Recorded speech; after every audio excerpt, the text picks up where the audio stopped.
Cashflow Diary Podcast, episode 224. Welcome to yet another exciting episode of the Cashflow Diary Podcast, the podcast that teaches you insider tips, tactics, and strategies for creating leverage streams of cash flow into your life. Learn from top-performing entrepreneurs, business owners, investors, and thought leaders from across the globe as they share their secrets to success. Like what you learn on this and other Cashflow Diary podcast episodes? Go to learninvestingnow.com and sign up to receive powerful tips and information that will help you succeed as an entrepreneur and investor. Now, here's your host, investor, entrepreneur, business owner, educator, speaker, author, and master facilitator of Robert Kiyosaki's cash flow game, Jay Massey. All right, and welcome to another episode of the Cashflow Diary Podcast. I'm your host, Jay Massey, and I'm glad that you're here today because you are going to hear from an incredible entrepreneur, but more importantly than just that, you're going to get a different perspective on cash flow than you may have gotten. No matter how many of the episodes you've listened to before, I think today is going to be one of those days where you want to replay this one over and over and over again, take some notes, and just understand that it's how you respond to things when you are afraid that makes all the difference. But most importantly, being resourceful is the key to making it work. Entrepreneurship is not a straight line, straight to the top, and that's okay. It's not just you. And I think today's guest will be able to help you understand that, and not only understand that, but just the wide range of impact that you can have with your idea and going out there to make things happen. He's been called the Chief Happiness Officer. He's been called the Dean of Social Enterprise. He's also an entrepreneur in residence. He's a founder. He's a co-founder in other companies. He's speaker, workshop presenter, consultant, and mentor. He does a lot of things, but right now, what he's going to do is impart to you wisdom that will help you build your cash flow. Help me welcome Mike Brcic. Mike, you there? I'm here. Looking forward to it, Jay. I'm glad that you have managed to, tear yourself away from everything that you are doing. I thought I was busy, but you redefine it. Yeah. There's a lot of things going on. I try to, I'm a really big stickler for productivity, time management, all that kind of stuff. I read up on that stuff. I try to get the most I can out of every hour of my day, and so far so good, managing it all. This list of things, between all of the companies and the places that you help to grow, I'm just like, you not only look to get the most out of your time, but other people's too. So I'm like, man, this guy is good, and I definitely want to make sure that no matter what we talk about today, that we get an opportunity to talk about your newest project, The Social Entrepreneur. So make sure you remind me before we get too far into it. However, I've got to ask you the first question. I look at today's entrepreneurs a lot like yesterday's superheroes, Batman, Superman. Do they have superheroes in Canada? We have Captain Canuck. Captain Canuck. Okay. Hey, we got to start somewhere. And every superhero in some way, shape, or form uses their skill sets. Occasionally they get dressed up just like entrepreneurs do. We get dressed up. They put on, masks and tights and capes and use their special skills to improve the quality of life of other individuals. And I think entrepreneurs do the exact same thing. Also, like superheroes are one day just normal people. They just got bit by a spider. Maybe they tripped over a rock, bumped their head and forgot who they were and invented a new person for themselves. And that's how things happened. And the same is true for entrepreneurs. Before you were the Chief Happiness Officer, which, by the way, I think is the of all the titles you carry, I think that's probably my favorite one.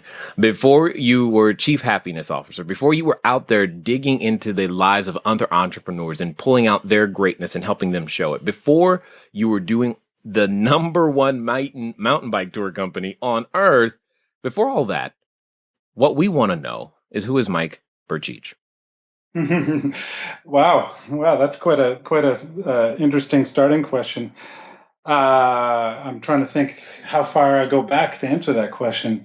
Somewhere after conception, but before death. Yes. You know what? I really think of my life as having two significant phases, and there was one moment that really marked the sort of delineation point between the two. And I'll tell you about that. And I'll tell you about my life before that. I graduated from university way back when. It's been a few years now, but after I graduated, I packed up my Volvo station wagon, and the day after my final exam, I drove out west to the mountains, like a lot of young people before me, and ended up in this little Rocky Mountain town called Fernie in British Columbia, just north of the Montana British Columbia border. And it was, at the time, it was just, I had a degree in economics and history, and I didn't really think I wanted to work in that field and didn't really know what I wanted to do. So I said, you know what, I'm just going to defer my decision. I'm just going to move out west and be a ski bum for a winter, and then I'll figure out, quote unquote, real life after that. I actually got fired from my first two jobs. One as a lift operator at the ski resort, and one as the day shift bartender at a real rough and tumble mining bar. And did a little bit of soul searching after that, and thought, geez, I don't know if I'm a very good employee. Evidence doesn't seem to suggest so. And thought, why don't I give entrepreneurship a stab? And kind of thought about, things I love to do and opportunities. And Fernie at the time was this small little town that was starting to gain a reputation as a tourist hotspot, and that had a really robust growing ski culture there, and lots of tourists coming in. But in the summer, it was pretty dead, and there's tons of mountain bike trails there built by the locals. Not a lot of tourists yet, but I could see that there were more and more of them coming all the time, and that there was an opportunity to take people out on these trails, because you could go on one trail and get lost within 15 minutes. So I thought, hey, there's an opportunity here, and managed to secure a $10,000 loan from a local sort of community futures organization, it was called, and hung up a shingle and started offering trips. And it was a bit of a rough go at the start, but by year 3, year 4, we were starting to pick up steam. I had a partner back then. I bought him out in year 5. And by about year 9, things were starting to hum along and developing a good reputation. And I basically ran the company from mid-June to mid-September. It was a pretty short season. In the off season, I skied my brains out. I played in a band. I toured all over the world with my band. I was living the life of Riley. And in 2004, I moved to another town, Golden, about 3 hours north. And I started dating a girl who lived there. And this is where the story takes an interesting twist. For probably a couple of years before that, I'd had this sort of vague sense of unease that something wasn't quite right, and I couldn't really put my finger on it. And everything seemed fine. I was living a great life, and a life that other people dreamed about. And a lot of my friends who went straight into office jobs after university just thought I lived the coolest life ever. But something just didn't feel right, and I started seeing this girl. And then Christmas Eve 2004, she broke up with me. She dumped me flat out, said, "It's not working. I think we got to call it quits." And there's always a girl involved. There's always a girl involved. Okay. I'd been dumped before, and it's never any fun. But this one was different, and I basically crawled back to my bedroom, and I more or less didn't get out of bed for the next month. I got up for bodily functions and to occasionally to get some food, but it hit me like a ton of bricks. And it was a journey that took me about 2 years to recover from. And at the time, I didn't really know what was happening. But looking back at it now, I entered a fairly severe depression at that time. And, strangely enough, triggered by this woman that I'd only been seeing for a month. But it's one of those things that, triggers are often various things like a divorce or losing a job or whatever can trigger depression. I'd never experienced it before, and it was really a different experience for me. I eventually ended up back in Toronto about 6 months later. I'd kind of seen a doctor. He'd prescribed antidepressants. I took them. I stopped taking them. I'd take them again. was kind of on this roller coaster ride, and moved back to Toronto, which is where I grew up, and ended up living in my mom's basement. I was pretty much broke at the time, and there I was. I was 34 at the time, and I was living in my mom's basement. Wasn't really sure if I wanted to keep my business going. It didn't seem very promising at the time, and just kept sinking further and further into this depression. And I kind of tried various things, none of which really worked.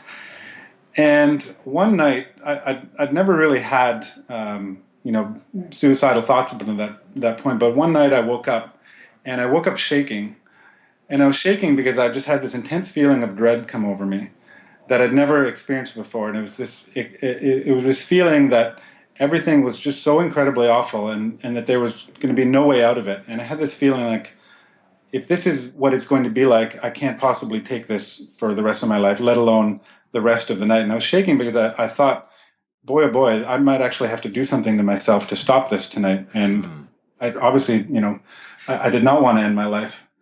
I somehow managed to get myself back to sleep. And when I woke up in the morning, I knew that something had changed, that I was in a different phase, that it wasn't just sort of, I'm depressed and I'm down in the dumps, that this was a much scarier, more dangerous place to be. And that was the catalyst. And that night was sort of the breaking point from my old life. And I started seeking out help wherever I could get it. I went and saw my psychiatrist, and I committed to antidepressant medication just to get out of the absolute worst of it. But I knew that wasn't the solution. So I started seeing a therapist. I started doing group therapy. I started doing yoga, meditating, exercising like a maniac. And it took me another good 6 to 8 months. But by the time I actually came out of it, I felt. You mentioned superheroes. I felt like a superhero. I felt so much stronger. And because of the experience that I'd gone through, felt like I had a completely different outlook on life and an outlook on myself, where I'd gone through this intense period of soul searching, where I was able to empathize with other people's difficulties and really see the world in a new light. And so, this is a long-winded answer to your question, but I guess who I am is very much, at this point in my life, is very much shaped by that time in my life, and in particular by that evening in question. And it's caused me to really examine my purpose for being in the world, how I relate to the people around me, how I treat the people around me, and I guess that's my long and short answer to a very big question. Yeah. Well, I like this because there are a number of people, when speaking in any arena, they shy away from the concepts of the adversity, the resistance, the struggle.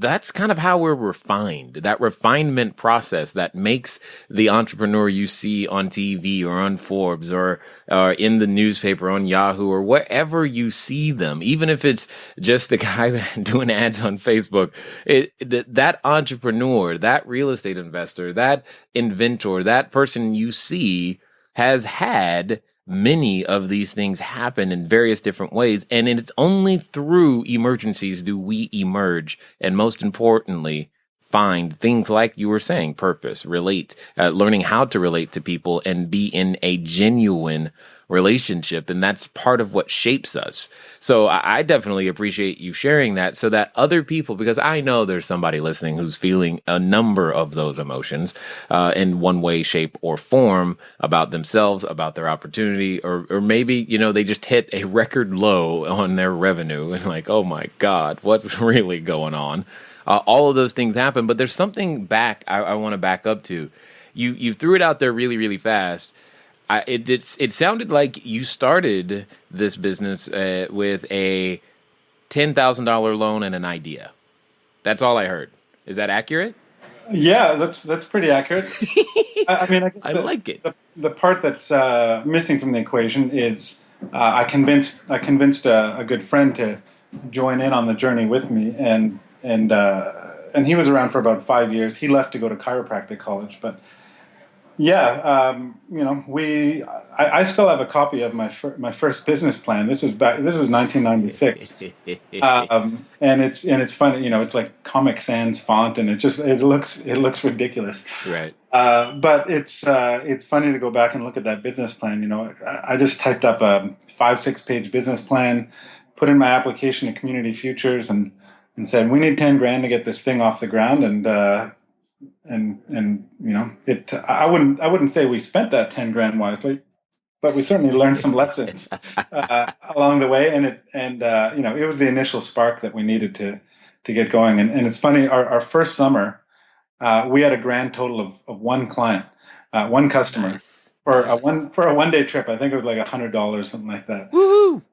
Yeah, and so I took him out. Mountain biking for the day in the Fernie area, and he must have thought I was drunk or something, or high, because I had this massive grin on my face the entire day, and I could not believe that somebody was actually paying me to ride my mountain bike, and it felt like the greatest day of my life, and that was all the motivation I needed. I mean, we had spent some of that money to buy a rental bike fleet, and we did okay renting bikes.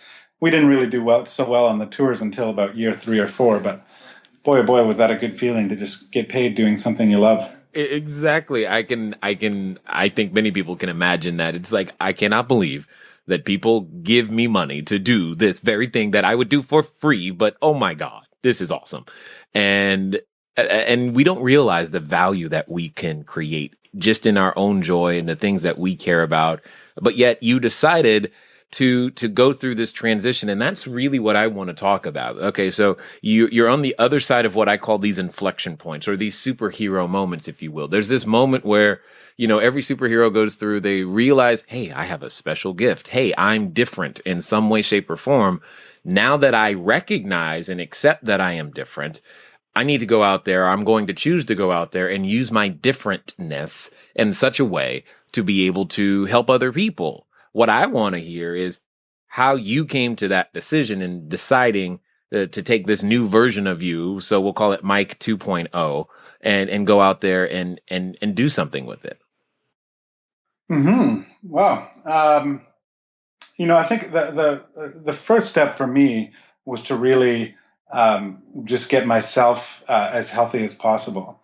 And, looking back, I can recognize just what was going on inside me prior to that point, and the issues that I was struggling with, and couldn't really put a handle on until they came to a head. But those were all holding me back from success in my professional life, in my business, and and keeping me from achieving the goals I wanted. So for me, the first thing was like deal with all this crap, this emotional baggage, and all this kind of stuff through yoga, through meditation, through therapy. I pretty much did everything I could, and get myself to a point where I really recognized who I was and what my strengths were, and I was able to face my demons, and then that gave me this incredible sense of energy to then, I'd done a whole bunch of soul searching throughout that time and was thinking, what do I actually want to do with my life? At one point, I applied and got into naturopathic college, and I was going to be a naturopathic doctor, and I did some work as a radio producer and tried. Okay, those are not connected, by the way. No, and but ultimately, I came back to my business and discovered that I actually really loved my business. I really loved being an entrepreneur. I loved travel. I loved mountain biking. And this realization that this company that I sort of built as a hobby and as a kind of just an afterthought, that it really was where I wanted to spend a lot of my time. Whatever we're doing, whether we work at a company or whether we run our own business, we spend the majority of our waking hours doing that. And boy, is it a gift to be able to spend those hours doing something you love. And, I realized that I got a lot of joy out of my company, and I provided an incredible amount of joy to our customers. And what a way to, spend a life. And so that gave me, that clarity gave me the motivation and the energy to really dive into it. And I started reading every business book I could and subscribing to all the entrepreneurship magazines, attending events, finding mentors, and just learning everything I could about entrepreneurship and applying that in my business. And then about 5 years ago, right around the time my twins were born, I launched kind of a crazy idea. I'm going to launch another business as we're having twins, but I launched. That's called triplets, by the way. Yes. That's because you're having triplets right there. Yeah. I launched a social enterprise incubator. I'd kind of been, casually mentoring a few entrepreneurs on the side, and I decided I wanted to make this, a formal thing. And I developed this incubator where people could apply with their ideas. They did it through a video, and then through a combination of public voting and jury voting, we narrowed that down to 10 finalists. I worked with them for 8 weeks to help them really develop a strong business model, and then they did a Shark Tank style pitch to our jury. We had a big flashy kind of event with TV cameras and all that kind of stuff. And one winner walked away with $25,000 in startup grant. 3 runners up got $2,500. They got free workspace. I worked with them for a year. And that sort of started me down the path of working with entrepreneurs. And I've been doing consulting and workshops and mentorship and all kinds of stuff over the last 5 years. And I just love it. There's here in Toronto, we have a really exploding entrepreneurship scene. It's not Silicon Valley yet, but boy, is it catching up. And there's just so many people with incredible ideas, and whether it's to have an impact on a local level or a national level or a global level, there's an explosion of energy and enthusiasm and ideas here, and I love being a part of that. Right. Well, from what I hear, just so you know, I hear that the real estate prices are pretty much the same, so you might as well be Silicon Valley. Yeah. So, yeah. I don't know if we've quite caught up to the Valley, but we're getting there, that's for sure. Yep. So now what I absolutely love is how, and I hope everybody hears this. You've heard this from a number of guests before in the past. You start out doing your own thing. As you grow, as you change, you start to want to help other people do their own thing in various different ways. And if you're developing enough systems within your enterprise, you have the time to do it. You actually have the crazy idea of, hey, let's have twins and start a business at the same time because, hey, I've got systems and things in place to be able to make that happen. What I want to talk about, though, is when you've worked with entrepreneurs or even yourself in your own business, generally the thing is, I mean, if you mentioned Shark Tank, the number one thing that I can count on in between Shark Tank, Dragon's Den, those shows is you're going to hear, so how many sales do you have? How much is sales? And sales is this. And sales is great. I mean, that's top line. All problems, hear me clearly, entrepreneurs, all problems, every problem you're having in business, they primarily can be solved with more sales. It just cures so many things. But that's not the end of the story. What have you seen in terms of working with entrepreneurs, or maybe even yourself, when it comes to a hyper focus on sales and just how to make your business work? Yeah, good question. A couple of years ago, I guess it would have been mid 2013, and then I did it again in 2014. I raised a total of about $500,000 from investors to finance a growth plan. And my business had been chugging along nicely for the few years before that, and I was financing everything through cash flow. But I had some grand ambitions, and I knew that if I was trying to finance everything through cash flow, it would take me a while to make those ambitions come true. So I went to investors. I raised about $500,000, and I put my growth plan into place, and hiring people and investing in IT, investing in marketing, that kind of stuff. Not a lot of money by Silicon Valley standards, but to me it felt at the pocket change. Yeah. I dropped the $500,000 out of my pocket. Can you pick that up, please? Yeah, pretty much. Taxi ride tip right there. Yeah. And so the growth plan was primarily focused on let's really blow up that top line, that sales. And that plan has worked really well. We're about 2 years in to that plan since the first time I raised money, and our revenue growth has been great. But recently, about a month ago, started noticing that we were getting into some cash flow issues, that our cash was getting dangerously low. And and since then, even lower.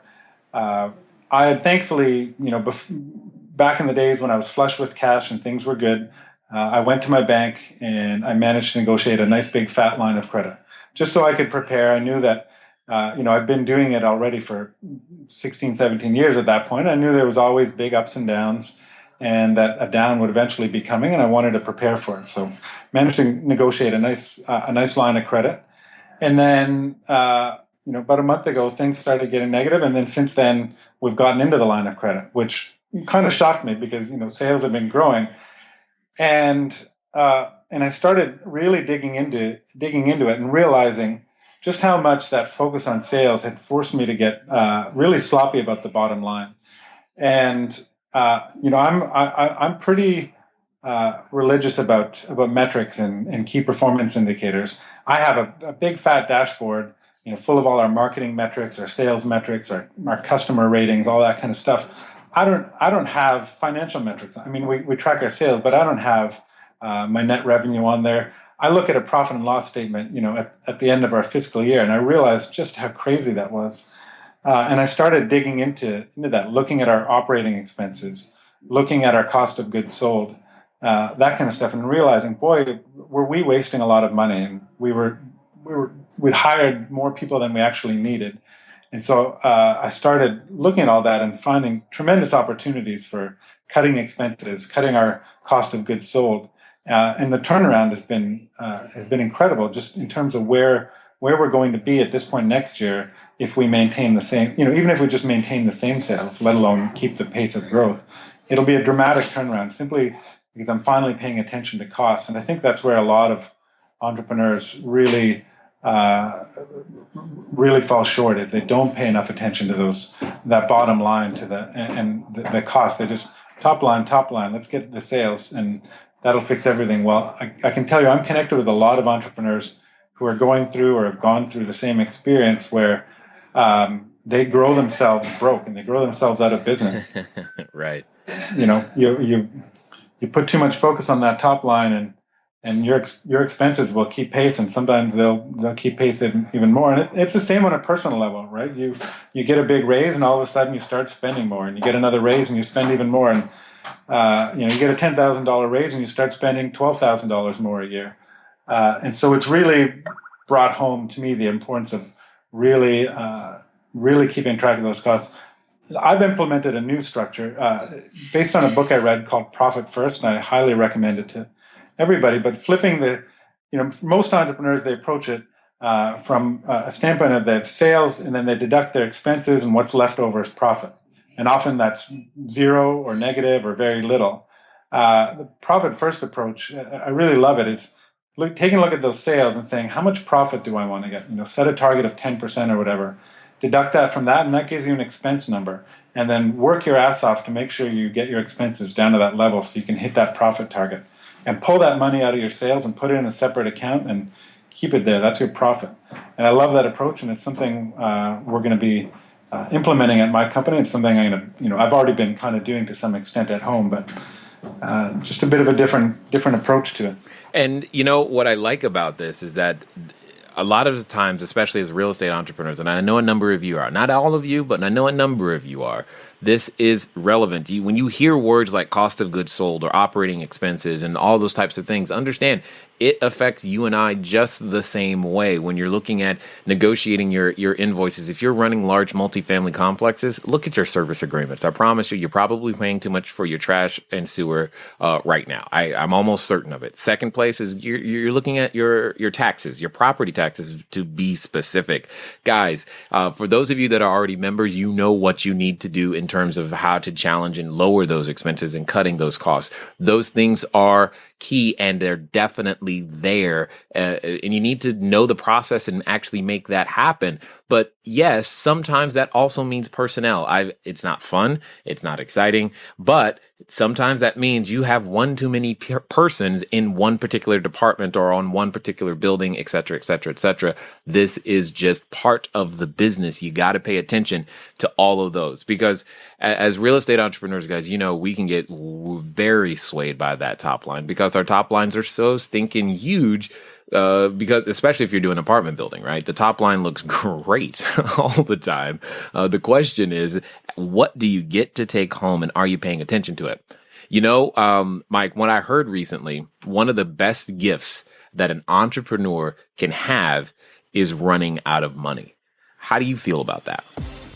And I'm sure right now you're thinking to yourself, running out of money. Well, I've already got that part covered. I totally understand what I'm really talking about here is, maybe you get your business started and then you run out of money again, or you have cash flow issues. Things go up, they go down, all the way around. One of the greatest things that will ever happen to you on your entrepreneurial journey is to see yourself overcome challenges that you can't even possibly imagine at this particular moment in time. In fact, if you want to pick up some of the challenges and understand some of the ways to overcome those challenges, I'm going to make a suggestion. Grab a copy of my book, Cashflow Diary, 10 Steps to Creating Wealth in Any Economy. You can send a text message. Keyword is book. Text the word book to 72000 or go to cashflowdiary.com/free book for those of you who are outside of the United States. Otherwise, just go ahead and send a text message. Text book to 72000, and I'm going to share with you some of those ways that I've been able to overcome, deal with, and make it happen anyway, despite all of those odds. If you're feeling like the odds are against you, you're wondering how on earth you're ever going to get started, well, you're the person that I wrote the book for. You know what to do. Go grab a copy. And now let's go find out exactly why running out of money is a gift. I agree with that wholeheartedly.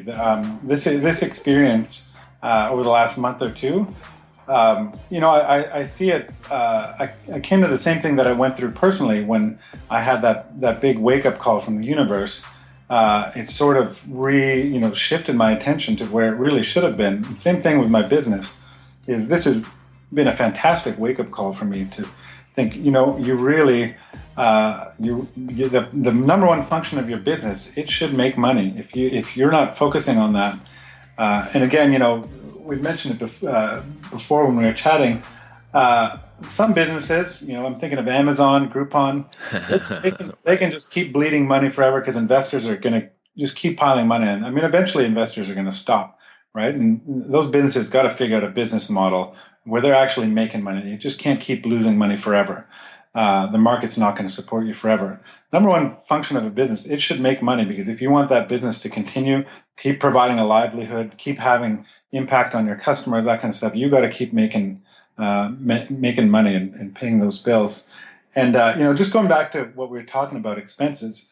I started with the low hanging fruit, and there were some big expenses that I could cut. Like, I had 2 full-time developers doing IT projects for me, and I had this big wish list, and I was paying them. I was outsourcing them from India and getting a great deal, but I was still paying them, I think, about $53,000 a year collectively. And I realized, and I've been doing that for 2 years.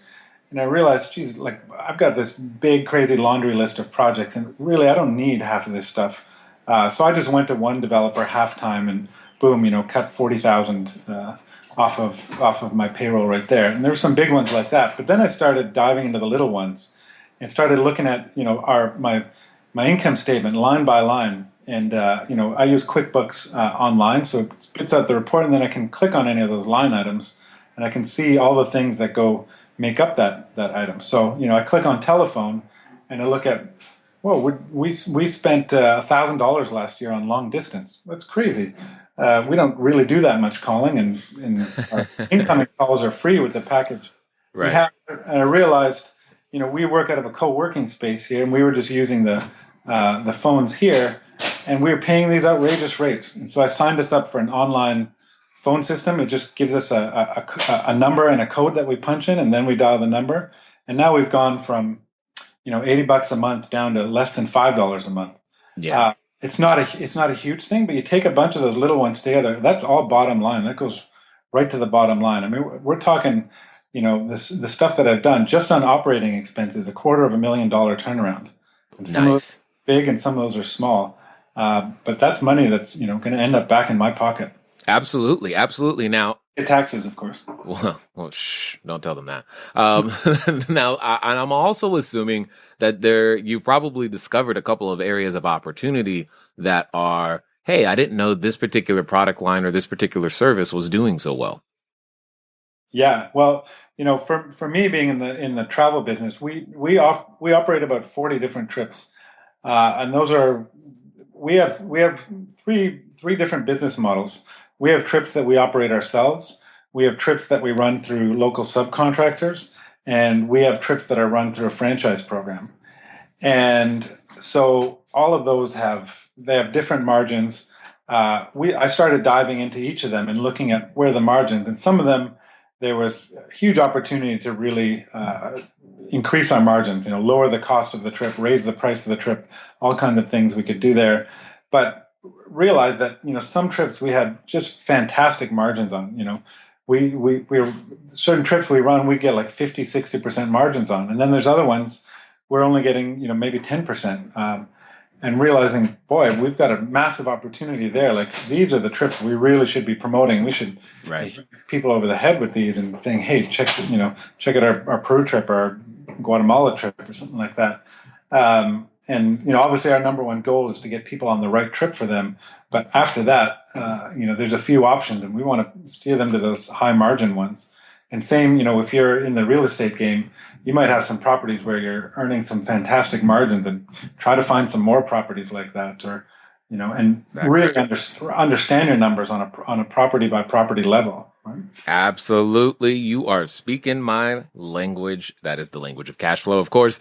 And this is the work that goes into making sure that the portfolio works, the business works. And I hope you guys are gaining a lot and gleaning a lot and taking notes. And if you felt the need to pull over to the side of the road, that was an appropriate feeling, because what you are hearing is the insides, the inner workings. This is how you make sure that you stay in business for a number of years, and that you just don't do deals on the side. So what I do want to hear about, though, is this newest project that I know that you've got going on, because I think there's going to be a number of individuals who are listening that probably would be interested to know about the opportunities that you're helping make happen. Yeah. So as I mentioned, I've been working with entrepreneurs for a number of years now. I've done dozens, maybe hundreds of workshops. Every workshop that I ever do with entrepreneurs, I like to keep the focus on action as opposed to theory. And I want people to walk away knowing, if they're looking to start a business, or if they have a business, they're going to walk away knowing exactly how to apply what I'm talking about to their business. And in most cases, we will do that. We will do that action stuff right in class. Nice. Hold on. I'm getting all kinds of goosebumps over here. I know the kids are in the background. I'm sure you're on the treadmill. I'm sure you're probably washing dishes. I don't stop. I want you to hear what the focus was. Okay? Say that again, Mike, because that is everything. The focus is 100% squarely on action. So actions you can do right away on your business, your idea, whatever it is that you want to bring to the world. And that was born out of I'd attended a lot of entrepreneurship events. You get these speakers up there, they're running $20 million, $100 million companies, and they kind of blather on, what they did, and you scribble to take notes, and then at the end of the night, you kind of thinking, well, that was kind of neat. It was inspiring, but boy, I have no idea how to apply this to my business right now. And I wanted to address that need, and what people were really looking for is they wanted to know, what are the concrete steps I can take? I love what you're saying. How can I apply that to my own business? And so every workshop I ran, I would, whether it's marketing workshop or talking about developing your business model, it's maybe a third of the time is me talking, and the rest of the time is, hey, let's stop, let's apply this to your idea, your business right now. And so I developed a lot of these handouts, probably about 250, 300 pages of handouts collectively for these workshops. And my first thought was, I'm gonna make a book out of this. And then I realized, number one, a lot of the content was very stuff that updates very frequently. Right. How to run online advertising campaigns, or stuff like that. And boy, oh boy, would that book ever get stale fast. And number two, you start looking into the economics of the book publishing model. They're not very good for. Just so everybody knows, that's code for you don't write a book to make money. That's what he's trying to say. Exactly.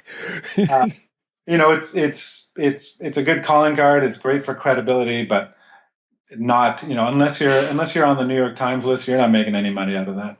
And so I realized a better format for this would be to put it into an online course where people could follow along at their pace. It's all in one. It's all in one place. They can track their progress online, all that kind of stuff. And I thought, oh, it's just a simple matter. I'll just slap this stuff online. And I started going through the content, and I realized some of this content is a little out of date. I need to update it. I need to add other content. I need to take some out. So it wasn't quite as easy as I thought. And it's been about 10, 11 months in the making. That has been completely on the side, from running my business. I have a morning routine where I get up at 5 and I do some yoga, I meditate, I do a little bit of workout, and then I set aside 30 to 60 minutes every morning for working on a side project.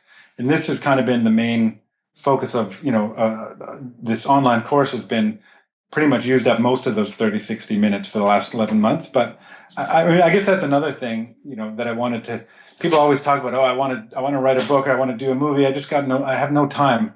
Well, it doesn't, you don't have to have a lot of time. Set aside 30 minutes every day. Most people can find 30 minutes in a day, whether it's in the morning or in the evening or during the day. If you're doing 30 minutes a day regularly, you could write a 600-page book in a year or 2 years. And, it may take you 2 years, may take you 3 years, but it'll get done, and it'll actually be done by the time you're there. So anyway, so I got all the content up there, and I've been beta testing it for the last 2 months. And this week it's actually launching, and I'm super proud of it. The content is amazing. I've been working with this guy to develop the infrastructure for it. So it's got all these different modules and chapters, and you can track your progress as you read and go through the chapters. And more importantly, there's all kinds of tools and resources you can download. And every module has a sidebar with action items, and it tells you exactly what you need to do to apply it to your business. And as you do it, you check it off and you watch that progress meter go, and it's really fun, and you can see how you're progressing along. So that's I think I'm proud of the setup of it, and I think I think entrepreneurs are going to love it. I agree. I mean, I'm down for anything that promotes action as opposed to theory. I mean, don't get me wrong. There's a time to understand and learn what it is and learn about something. But I'm a firm believer that you don't know something until you've done it. You can know about many things, but you don't know it until it's part of you. And there's only one way to make it part of you. And just studying about it that's just not going to be it. I mean, I'm sure up to this point, Mike, you probably thought you understood business and cash flow until the last couple of months. You're like, now you understand it at a completely new level. Would I be correct in that? Absolutely. The level, I always thought I was, pretty good with numbers, but the last month or two, I've really tried to give myself an MBA in business financials. Really, I knew how to read a profit and loss statement, and I knew how to run a balance sheet and do a cash flow. But the level that I've been diving into lately, through books, through talking to friends, CMAs and that kind of stuff, really understanding how do you analyze those numbers, because it's one thing to look at, a balance sheet or profit and loss statement, but it's another thing to know how to analyze those numbers, because what that is, it's a clue to tell you what you need to think about and what you need to worry about and what you need to focus on and what's doing great. And that's sort of next level type stuff. And boy, it's been, I've taken a lot of joy actually out of really being able to learn this stuff and dive into it and really understand how my company operates and where it makes the profit and where it's losing money. And it's something that every entrepreneur, whether you're a real estate entrepreneur or business entrepreneur, you really got to understand those numbers. And it's not rocket science. You could get a book like Profit First, or take an evening course for 6 weeks, and just don't offload that onto somebody else, because they're not going to know your business better than you do. Right. And I'd always, up until this point, I'd always thought, well, I want to focus my time as an entrepreneur where I provide the most value for my business. So I'm going to outsource the bookkeeping and the receipt keeping and all that kind of stuff. And I realized, that might work for some businesses, but mine is a fairly complex business, and I have dozens, maybe hundreds of suppliers from around the world, and I have 3 different currencies that I operate in, and all kinds of different rates for subcontractors, guides, all that kind of stuff. That's really hard for somebody outside to understand. And so I took back the bookkeeping from, I had a bookkeeping assistant and a bookkeeper. I took that back from that. I always thought it was, boy, that's just going to eat up too much of my time. It's about 2-3 hours a week for me. And I get to go through every expense, every dollar coming in, dollar going out. I get to see that, and I know exactly how that fits into the overall business. And I know whether that's a legitimate expense or something that we should get rid of. And boy, oh boy, it's been eye-opening. No doubt, no doubt. And if you are out there wondering, how would this apply to, my real estate? This is the difference between understanding that you're paying a set cost. You have a certain amount of fixed cost for every roof, for every door. And this is why, you may think that 1 bedroom is wonderful to have, but you may want the 2-bedroom or the 3-bedroom. And this is why we've often trained many of the members to focus on revenue per square foot, income per square foot, expenses per square foot, because that's the only way you're going to be able to figure out where that profit lies. Do I need more 2-bedrooms, more 3-bedrooms? Do I want studios? Who's the customer that's really willing to pay the dollars in order to make the business sing and work? So, Mike, with all of this that you've talked about, the ups and the downs, and at the end of the day, there's a question that I've got to ask. Has it been worth it? Oh, absolutely. I couldn't imagine any other way of being. I love. The thing is, as entrepreneurs, is we get to create something every day, and we get to bring our ideas to life, and that's not an opportunity that's afforded to everyone. And I've managed to get my business to the point where, cash flow issues aside, recently we're going to get through that. But I've gotten it to the point where it's quite stable and operates well without me. I probably put in about 30 hours a week, my business. Even back when I was, doing 60, 70-hour weeks, the feeling of just, working on something that you've created yourself, mm-hmm. and the flexibility that comes with that, where I can say, you know what, I'm not going to work today. I'm going to do something else. I need a little refresher. I'm just going to go and run around in the park and play with balloons or whatever, or play with my kids. Or it's that freedom and that ability to create something every day and bring new ideas to life. It's something irreplaceable, and I don't think I could ever go back. I mean, I've only ever had truly one sort of corporate job in my life, and that's when I was a producer for the Canadian Broadcasting Corporation, and it was a great job. I really enjoyed what I was doing, but I was working for somebody else, and it just didn't feel right, and it didn't resonate with me. And I will continue to be an entrepreneur for the rest of my days. Right. It's like, no matter the struggle, it's no matter what it costs, there's something about it that still makes it worth it at the end of the day. So I'm sure that, many have listened this far. Maybe they're like, hey, I want to do a mountain bike tour. Maybe they just want to find out more about what you have going on, and they've got an idea that you might be able to help them with. What's going to be the best way for anyone listening right now to be able to catch up with you, after they're done listening today? Well, my website, it's Mike Brcic, Brcic.com, MikeBrcic.com. And that's kind of my own personal website where I have all the things that I do, my company, the charity that I run, my online course, consulting, all that kind of stuff. I mean, I have a whole bunch of different websites, but they're all linked to from that one spot. And I don't always do the best job of updating it, but it's generally pretty. It's pretty up to date. It's not like it's not like I've got a blog post there from 2012 sitting there. It's usually about a month, current to at least a month. So that's good. That's good. Now, I have a final question for you, if you will.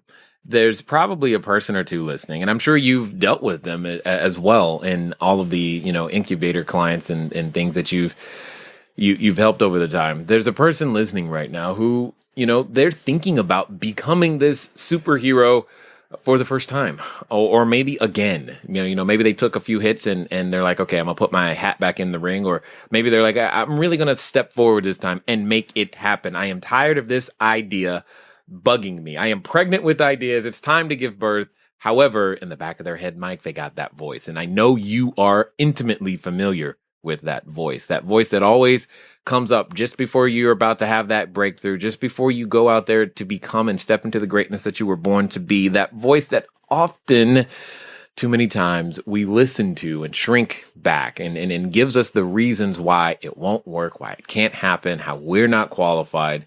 What I would love to hear from you is, what would you say to a person who's hearing that voice right now? Jay, you're full of great questions. I love it. And that's a great final question. I have spent a lot of my life dealing with and managing fear and overcoming it. When I lived out in the Rockies, I would, on a daily or weekly basis, I would scare the crap out of myself. Whether it's whether it's jumping off a cliff on my skis or getting caught in an avalanche or going down a crazy trail on my bike. I've always been a bit of a thrill seeker, but regardless of whether you're conservative or thrill seeker, there's always a line.